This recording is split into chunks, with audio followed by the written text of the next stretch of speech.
Salam, hər vaxtınız xeyir əziz dördüncülər. Bugündən etibarən 10 ümumi sınağı sizə təqdim etməyə çalışacağam imtahana qədər. Ümidvaram ki, sizə faydalı olacaq imtahanda. Gəlin vaxt itirmədən ümumi sınaq monitoring birdən başlayaq. Bu arada uşaqlar, əgər video sizə faydalı olacaqdırsa, videonun sonunda videonu bəyənməyi, dostlarınızla paylaşmağı, şərh yazmağı unutmayın. Gəlin başlayaq. İstəyirsiniz mətni dayandırıb özünüz oxuyun, istəyirsinizsə dinləmə mətni kimi dinləyib, daha sonra isə suallara birlikdə cavab yazarıq. Geniş zalın yuxarı başında əzəmətli bir şah taxtı qoyulmuşdu. Cavanşir şah taxtında əyləşmiş, ətrafındakılar da böyük səbirsizliklə onun danışmasını gözləyirdilər. Şah taxtından qalxdı və gür səslə danışmağa başladı. Bu döyüşdə mütləq qalib gəlməliyik. Əsirlikdə olan bütün həmvətənlərimiz azad edilməlidir. Torpaqlarımızdan düşməni qovmalıyıq. Vəzir dilləndi. Şah sağ olsun. Müharibəni davam etdirsək, çox itkimiz olacaq. Düşünürəm ki, torpaqlarımızdan bir qarış versək, heç nə olmaz. Əvəzində qalan əhalimiz sağ qalar. Heç olmasa, onları xilas edə bilərik. Şah qəzəbləndi. Bunu onun çatılmış qaşlarından da, zəhimli səsindən də hiss etmək olurdu. Nə danışırsan, vəzir? Bu nə sözdür? Deyirsən. İnsan vətəni qanı, canı bahasına olsa da qorumalıdır. Bir qarış torpaq nə deməkdir? Heç bir miskal da vətən torpağından pay ola bilməz. Sənin əlini və ya ayağını kəssək, bir gözünü kor etsək, necə olar? Onlar sənin varlığının bir parçası olduğu kimi, torpaq da vətənin canı, qanı parçasıdır. Mən vətənimin bir parçası üçün bütün varlığımdan keçməyə hazıram. Vəzirlərdən biri dilləndi. Şah sağ olsun, söhbət bitdi. Bu məsələ ilə bağlı etiraz eşitmək istəmirəm. Döyüş olacaq. Baxaq ilk suala. Hansı atalar sözü mətn ideyasını özündə əks etdirmir? Etdirməyəni istəyir. Dünyada vətəndən əziz nə var? Doğma yurt şirin olar. Bu dünyada şirin şey bir anadır, bir vətən, el gücü, sel gücü. Burada təbii ki də əks etdirmir deyirsə, deməli el gücü, sel gücü əks etdirmir. Mətnimizdə heç bir əlaqəsi yoxdur. Aha, gəlin başlayaq. Elə burada işarələyək. Aha. Daha sonra, hansı epizodda Cavanşir şahın qəzəblənməsi nəzərə çarpır? Təbii ki də burada şahın taxtında əyləşməsi yox, şahın qalib olmaq istəyi yox, döyüş əmrinin verilməsi yox, vəzirin şahla söhbəti. Çünki vəzir demişdi ki, nə demişdi? Bəs pay verək. Şah da əsəbləşmişdi, qəzəblənmişdi. 3-də deyir ki, şah nəyə görə döyüşün olmasını israrla istəyirdi? Müharibəni çox sevirdi, xeyr. Düşmənləri torpağından qovmaq istəyirdi. Bəli. Qan tökmək, qisas almaq niyyəti var idi. Xeyr. Əsir düşmüş həmvətənlərini xilas etmək istəyirdi. Bəli. Cavab olacaq C variantı. 4-də deyir, Cavanşir şah obrazı ilə bağlı səhv fikri müəyyən edir. Vətəni canından çox sevir. Döyüşdə qalib gəlmək istəyir. Əhaliyə zülm edir, qorxmazdır. Əhaliyə zülm etmirdi. Səhv olan C variantıdır. 5-də isə bizə deyir ki, vəzirin müharibənin dayanmasını istəməsinin səbəbi ola bilər. Yəni, hansı, aşağıdakılardan hansı ola bilər? Çünki itkinin çox alacağını düşünürdü. Bəli, düşünürdü ki, yəni, torpaq verməsək, bundan sonra itkilərimiz olacaq. Bir qarış torpaq verək ki, digər əhalilər, yəni əhali sağ qalsın, digər insanlar ölməsin. 6-da deyir ki, mətnin mövzusunu müəyyənləşdirin. Təbii ki də vətən sevgisi. 7-də deyir, mətnə əsasən klasteri tamamlayacaq fikri seçin. Deməli, vəzir şaha ilk o cavab verir. Döyüşün davam etməyini istəmir. Çox cəsurdur. Xeyr, vətən torpağından bir qarış düşmənə vermək istəyir. Bəli, cavab B variantı. Klasteri tamamlayacaq variantdır. 8-də deyir, mətnin məzmununa uyğun gələn başlıq hansıdır? Uyğun gələn başlığı istəyirsə, əziz vətən olacaq. Cavab B variantı. Daha sonra baxırıq digərinə. Hansı fikir Cavanşir şahın xarakterinin açılmasına kömək edir? Onun çox vahiməli görünüşü və qəzəbli baxışları, xeyr, bu deyil. Daha sonra, insan vətənin canı qanı bahasına da olsa qorumalıdır. Bəli, cavab B variantı. Onda deyir, mətndə qırmızı hərflərlə verilmiş sözü əvəz edə bilməz. Hansı əvəz edə bilməz? Əzəmətli sözü idi. Əzəmətli sözünü hansı? Qiymətli əvəz edə bilməz. Cavab A variantı. Dəbdəbəli, təmtəraqlı, möhtəşəm əvəz edə bilər, amma qiymətli əvəz edə bilməz. 11-də deyir ki, Cavanşir şah obrazına aid olmayan xüsusiyyət vətənpərvərdir, bəli, mərddir, cəsurdur, amma etibarsız deyil. Cavab D variantı. Verilmiş cümlənin məntiqi cəhətdən tamamlayan fikir hansıdır? Vəzirin dedikləri şahı qəzəbləndirdi. Elə şahı qəzəbləndirdi, bəli. Cavab A variantı. 3-də deyir, mətndə hansı sualın cavabını tapmaq olmalı? Cavanşir şahın istəyi nə idi? Təbii ki də torpağını verməmək və belə deyək də qalib gəlmək. Vəzir sağ qalan əhalini xilas etmək üçün hansı yolu təklif etdi? Torpağı verməyi. Döyüşdə kimin qoşunu qalib gəldi? Buna cavab yoxdur.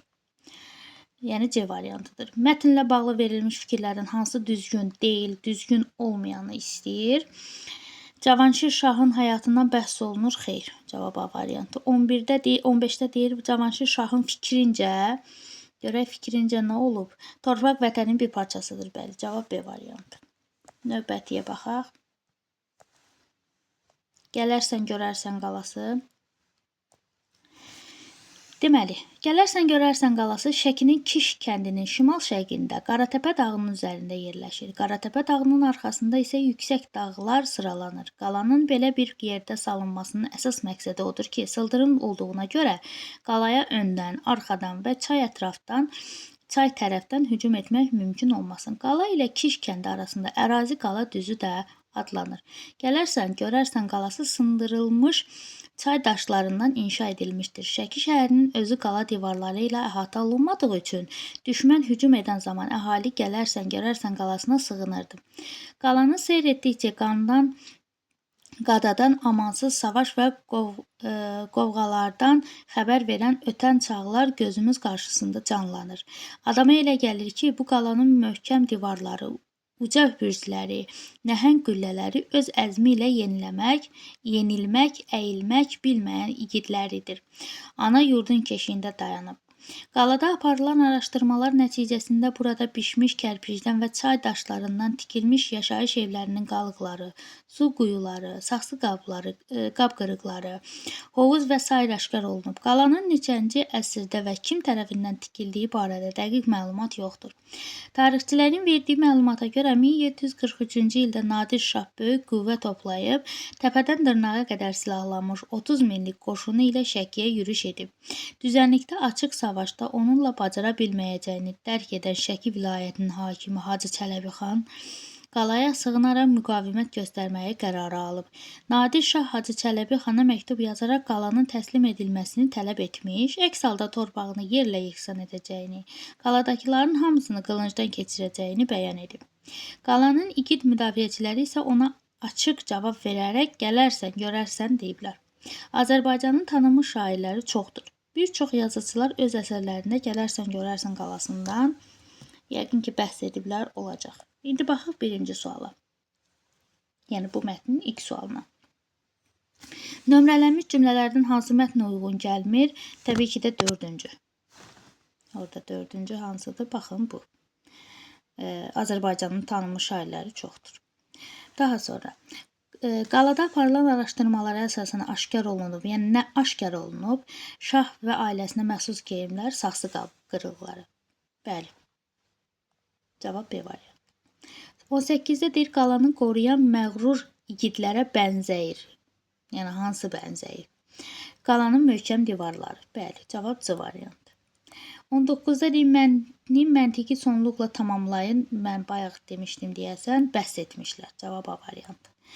Mətndə bəhs keçməyən mövzu hansıdır? Deməli, divarların möhkəmliyindən danışılır, görünüşündən danışılır, aşkar olunmuş əşyalardan danışılır, amma adının mənası danışılmır. Mənası yoxdur, yəni bu mətnin adını. 21-də deyir ki, Hansı sualın cavabı yoxdur? Gələrsən görərsən qalası hardadır? Var. Gələrsən görərsən qalası nə zaman inşa olunmuşdur? Buna aid yəni heç bir məlumat yoxdur deyildi. 22-də deyir mətni hansı yarım başlıqlara ayırmaq olar? Təbii ki də burada olacaq qala uğrunda gedən döyüşlər və qalanın əzmkarlığı. Cavab D variantı. 23-də deyir verilmiş hadisənin səbəbi hansıdır? Düşmən hücum edən zaman əhali qalaya sığınırdı. Çünki Şəki şəhəri qala divarları ilə əhatə olunmamışdı. Cavab B variantı. 24-də bizə deyir ki, mətnə əsasən gələrsən görərsən qalasını seyr etdikcə insanın təsəvvüründə nələr canlanır? Amansız savaşlar təbii ki də. 25-də deyir mətnə əsasən hansı doğrudur? Hansı doğrudur soruşursa, gələrsən görərsən qalasının tikilmə tarixi qeyri-məlumdur, bəli.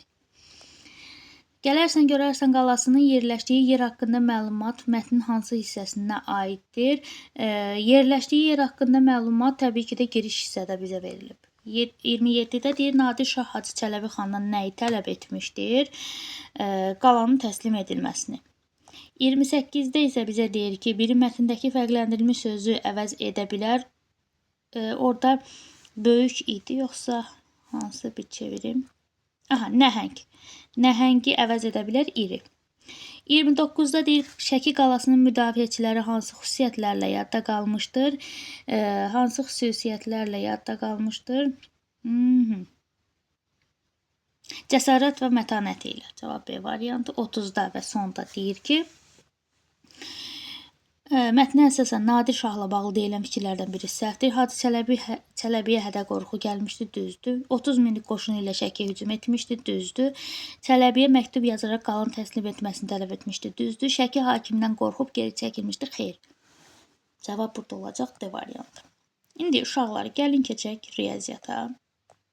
Riyaziyyatda isə qısa izahlar verərək, çünki bunların hər birisinin mövzu izahını bir-bir yerləşdirmişəm. Ona görə də üstündən keçəcəm sadəcə qısa izahlarla. 61 ədədini 3 dəfə ardıcıl yazdıqda alınan ədədin minlik mərtəbə qiyməti. 61-i 3 dəfə yazırsan və alınan ədədin minlik, təklik, onluq, yüzlük, minlik ədədinin mərtəbə qiymətini soruşur. Bu da B variantı da bizə verilib.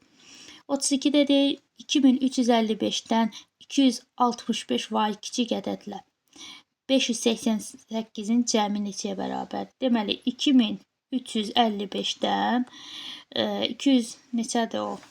Bir saniyə. 265-i çıxırsan, daha sonra da 588 ilə toplayırsan, cavab olur 2678. Hesablayın, müqayisə edin. Adi hesablamadır.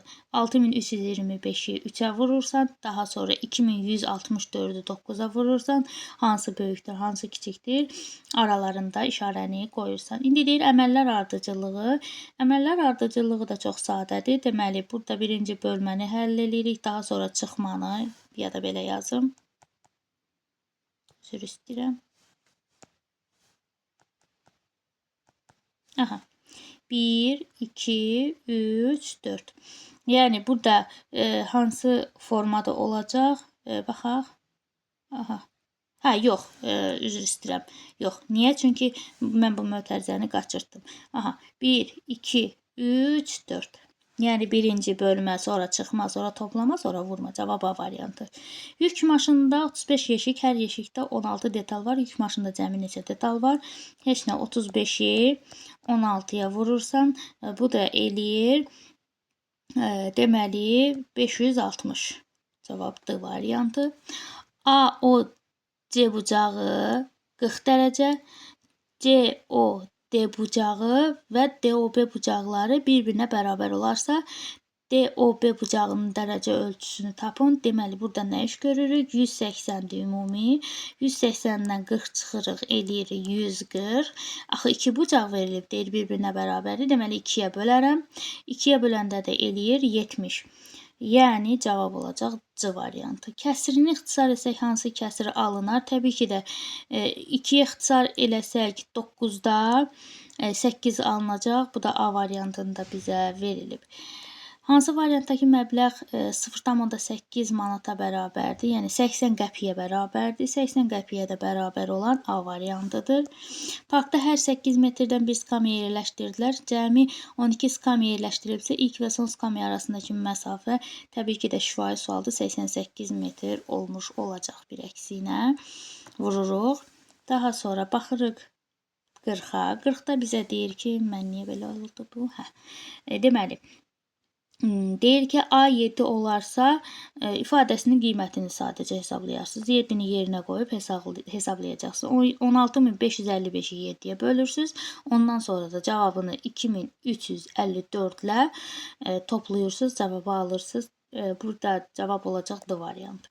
Çevrənin daxilinə çəkilmiş bərabər tərəfli üçbucağın perimetri 24-dür. Bərabər tərəflidirsə, deməli 24-ü 3-ə bölərsən, bu da eləyər 8. Aha.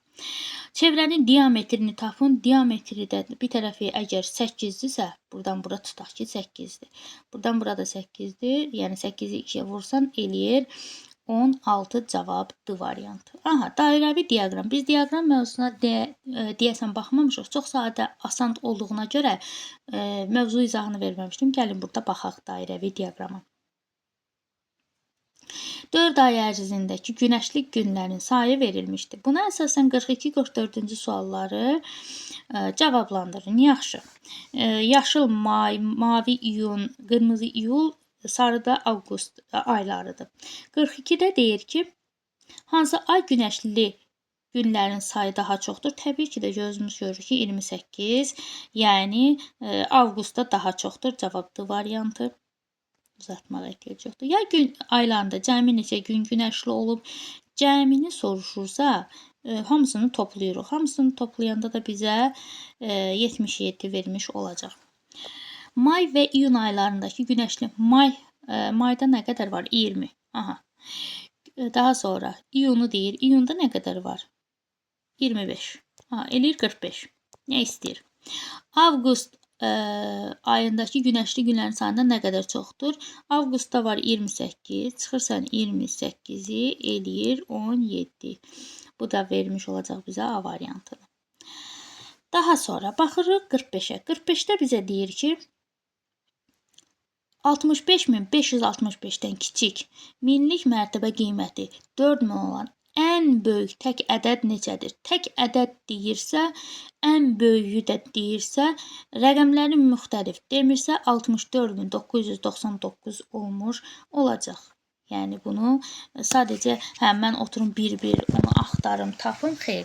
Sadəcə olaraq ən böyük deyirsə, elə avtomatik görürük ki, ən böyük 64999 olacaq.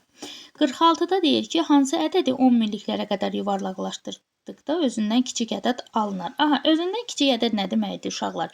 Deməli, birinci minliyə baxırıq. Minliyində 5-dən böyük ədədlər olarsa, deməli bu artacaq, özündən böyük ədəd verəcək. Yox, əgər kiçik olarsa, özündən balaca ədəd verəcək, yəni azalacaq. Baxırıq A variantına, bəli, minliyində 1 dayanıb, elə çox güman cavab A variantıdır. Deməli, minliyində 6 dayanıb böyüyəcək ədəd, minliyində 5 dayanıb böyüyəcək, minliyində 8 dayanıb böyüyəcək. Özündən kiçik ədəd, yəni azalan ədəd olacaq A variantı. 47-də deyir ki, 6, 3, 8, 1, 7 rəqəmlərindən bir dəfə istifadə etməklə düzələr ən kiçik 5 rəqəmli ədədlə ən böyük 4 rəqəmli ədədin, ən kiçik 5 rəqəmli, ən böyük 4 rəqəmli deyirsə, burada çaşmır. Uşaqlar ən çox burada çaşır. Niyə? Çünki hər ikisini 5 rəqəmli götürür. Ona görə də burada biraz diqqətli olarsınız. İmtahanda da bu mövzuda diqqətli olarsınız. Uşaqlar, bu arada video sizə faydalıdırsa bəyənməyi, indidən bəyənməyi unutmayın. Baxırıq. Bir dəfə istifadə, ən kiçik 5 rəqəmli 1, 3, daha sonra 6, 7, 8. Baxaq, cüt tək demir ki. Xeyr. Daha sonra ən kiçik 5 rəqəmli. Bir istifadə etməkdir. Ən kiçik 5 rəqəmli, ən böyük 4 rəqəmli. Ən böyük 4 rəqəmli deyirsə, deməli 8, 7, 6, 3. Bunların cəmini istəyir bizdən. Ədədin cəmini istəyir. Cəmi də bizə neçə verəcək? Verəcək 22.441. Cavab B variantı. Daha sonra baxırıq digərinə. Verilən ədədlərdən hansı nə 3-ə, nə 5-ə qalıqsız bölünmür? Deməli, C variantı avtomatik D-ilə gedir. Çünki sonu 0 və 5 ilə bitən ədədlər 5-ə qalıqsız bölünür. 4 və 1 də, sonu 4 və 1 də qalıqsız bölünmədiyinə görə C və D variantları avtomatik variantlardan çıxır. Ondan sonra baxırıq nəyə? Baxırıq 3-ə bölün. 4 üstə 3 eləyir 7. 7 üstə gəl 6. 13, 13, 21, 21, o da 5, eləyir 26. A da bölünmür. Cavabımız olacaq. Hə. Bizdə nə istəyir? Mən burada harada səhv elədim? Nə 3-ə bölünmür? Aha. Yox, bu 5-ə bölünür, bu da 5-ə bölünür.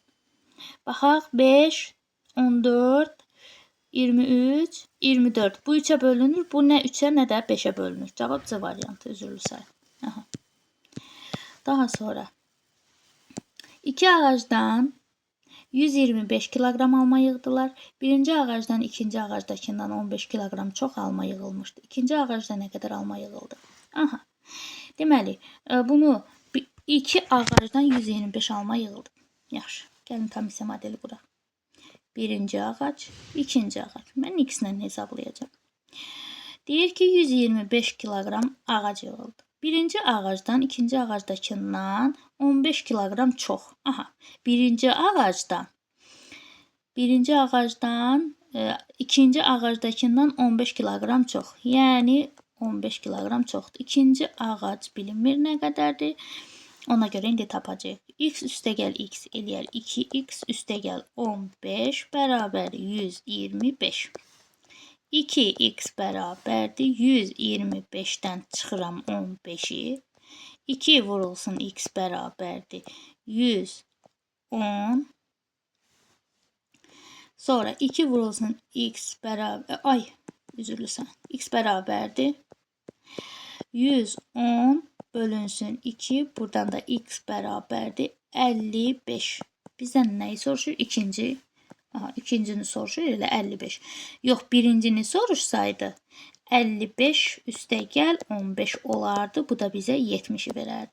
İndi ikinci ağacdan soruşur. Bu da bizə A variantını vermiş olacaq. Ümidvaram ki, başa düşdünüz komissiya modelini.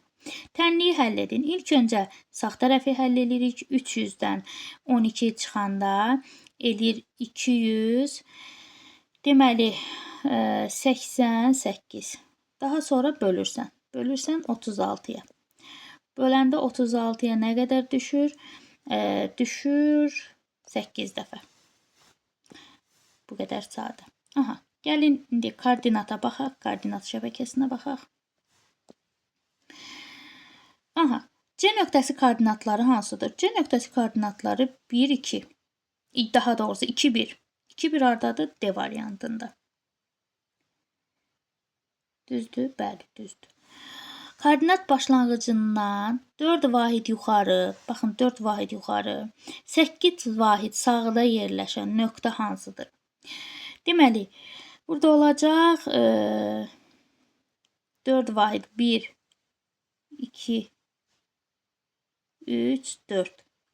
8 vahid sağda. Aha, buradan başlayır 4 vahid yuxarı. 1, 2, 3, 4, 5, 6, 7, 8. Cavab D. Yəni B variantı. Verilən saatdan 4 saat sonra başlayan film. Aha, saat indi neçədir? Tutaq ki, saat 16, 15'dir. 4 saat sonra başlayan film. Aha, üstünə 4 gəlirəm. Bu deyilir 20, 15. 2 saat 10 dəqiqə davam edib. Yaş 25. 22, 25'də bitib. Cavab A variantı olacaq. Daha sonra hansı variantda kubun açılışı düzgün verilmişdir? Kubun açılışı təbii ki də düzgün verilən burada C variantıdır. Mümkün deyil, amma bu da mümkün deyil. Kubun açılışı bu formadadır. Göz yaddaşınıza yazın, çünki bir sual buradan düşür. 55'də deyir ki, 1 kilogram çiyələyin qiyməti 4 manat 20 qəpikdir. 3 kilogram çiyələk alan alıcı kassaya nə qədər pul ödəməlidir? Uşaqlar, bu şifahi bir sualdır. Ona görə də 12 manat 60 qəpik. Yəni, uzun zat danışmağa ehtiyac yox. Piktoqrama əsasən, hansı gün satılan unun miqdarı 4 gün ərzində satılan unun miqdarının 7də 1 hissəsinə bərabərdir? Deməli, bir kvadratda, yəni bir belə deyək də, bir kvadratda 2 kiloqrama bərabərdir. Bazar ertəsi 1, 2, 3, 4, 5, 6. 6 dəfə 2, 12. Bazar günü 12-dir. Bura 6-dır. 1, 2, 3, 4, 5. 5 dəfə 2, 10-dur. 1, 2, 3, 4, 5, 6, 7. Deməli, burada 14-dür. İndi deyir ki, 4 gün ərzində satılan miqdarın 7də 1 hissəsinə bərabərdir. İndi baxaq görək, 7də 1-nə bərabər olan hansıdır? Təbii ki də çərşənbə axşamı olmuş olacaq. Sahəsi 64 kvadrat desimetr olan kvadratın perimetri neçə olar? Deməli, sahəsi 64-sə, deməli 8-dir bir tərəfi. Çünki neçəyə vuranda belə deyək də 64 eləyir. 8-i 8-ə vuranda. İndi perimetrini istəyir. 4 dəfə 8 belə deyək 32. Baxaq görə nə istəyir bizdən? Əlavə bir şey istəmir ki? Yox, istəyir. 3,2 metr olacaq. Cavab C variantı. Çünki desimetrlə verilib. A məntəqəsindən eyni zamanda eyni istiqamətdə sürətləri 75-84 olan avtomobil yola düşdü. 3 saat sonra onlar arasındakı məsafəni istəyir. 75 üstəgəl 84 eləyir 159. 159 bölünsün. Aha. Nə istəyir bizdən? Onlar arasındakı məsafə. Bölürük 3-ə. Bu da bərabərdir. 15 3-ə bölünür. 58. Baxaq, burada nəsə istəyir bizdən. Bir saniyə. Aha, eyni zamanda eyni istiqamətdə. Eyni zamanda eyni istiqamətdə. 2 avtomobil yola düşdü. 3 saat sonra onlar arasındakı məsafə nə qədər olar deyir. Deməli, yox, mən niyə topladım ki? 84 çıxılsın 75. 6, deməli, bir saniyə uşaqlar. Aha, eləyir 9, 80, bəli. 9-u da 3-ə vururuq, eləyir 27. Cavab olacaq 27. Daha sonra hesablayın. 9,58 çıxılsın 4,34. Deməli, 4, 3. Səliqəli yazın. Bir saniyə, sonuncu misalları. 9,58 çıxılsın 4,134. Bu da eləyir 5,134. 24. Daha sonra 1,2'ni gəlirik. Bu da eləyir 6,44. Daha sonra 5'də 1 metr neçə santimetrdir? 1 santimetrimiz 100. 1 metrimiz 100 santimetrdir. 100'ü 5'ə bölüb 1'ə vururam. Bu da eləyir 20 santimetr. Uşaqlar, bugünlük bu qədər. Sabah yeni mövzu üzrə, daha doğrusu yeni ümumi sınağı paylaşacağım. Yəni ümumi sınaq 2-ni paylaşacağım. Hansı hissəni başa düşmədinizsə, hansı hissədə çətinliyiniz oldusa, onu şərhlərdə qeyd edin və yaxud da şərhlərdə qeyd edə bilərsiniz ki, məsəl üçün müəllim sadəcə mətni bizə göstərin, biz mətnin suallarını falan özümüz eləyərik. Siz sadəcə riyaziyyatı izah edin. Video uzun olmasın. Yəni bu kimi iradlarınızı da şərh bölməsində qeyd edə bilərsiniz. Bugünlük izahımız bu qədər. Hələlik.